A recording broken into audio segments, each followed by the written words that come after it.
Hello বন্ধুরা, আজকে তো বারে বৃহস্পতিবার, সেই জন্য মন্দিরে এসে সব ঠাকুরের কাছে পয় পরিষ্কার করে ঠাকুরকে স্নান করিয়ে ঘটের মধ্যে আম পাতা দিলাম, গঙ্গা জল দিলাম, তারপর কলা দিলাম, ফুলমালা পরিয়ে দিলাম।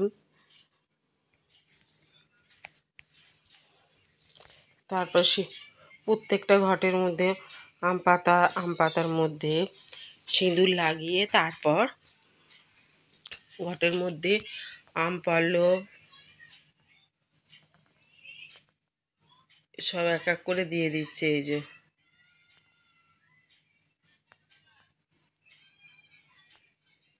তারপরে দিলাম দুব্বা, কারণ লক্ষ্মী পুজোর দিনে দুব্বা তো দিতেই হবে ঘটের মধ্যে। দিয়ে এবার সুন্দর করে সাজানো হয়েছে, সেটাই আপনাদেরকে দেখাচ্ছি বন্ধুরা। দেখুন, এই যে যেরকম মালা ছিল, কিছুটা মালা বেশি ছিল, এই জন্য ওই ঠাকুরগুলোকেও দিয়ে দিয়েছি সুন্দর করে সাজিয়ে।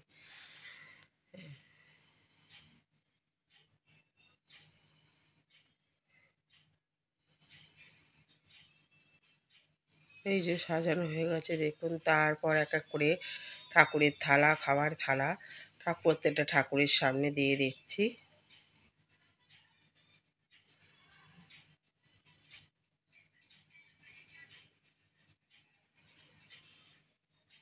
সব ঠাকুরের সামনে থালা দেয়া হয়ে গেল। এদিকে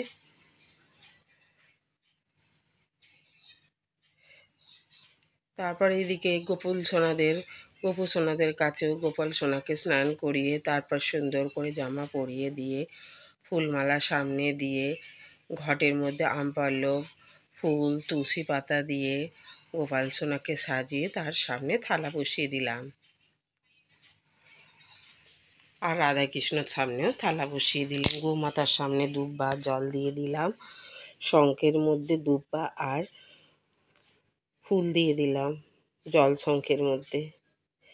এই যে গোমাতারও কাছে একটা ফুল দিয়ে দিলাম। কেমন সুন্দর সাজানো হয়েছে দেখুন।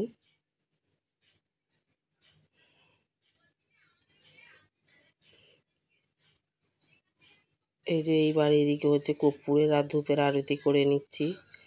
লক্ষ্মী, গণেশ, শিব ঠাকুর এই সাইডটা করে নিলাম। তারপরে এইদিকে গোপাল সোনাদের দিকেও কর্পূরের আরতি, ধূপের আরতি করে নিলাম।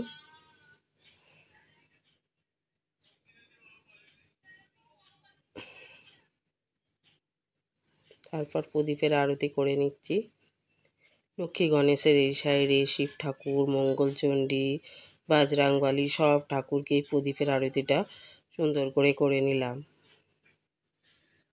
দিয়ে নিলাম। এবার রাধা, কৃষ্ণ, গোপাল সোনার দিকেও আরতিটা দিয়ে নিলাম।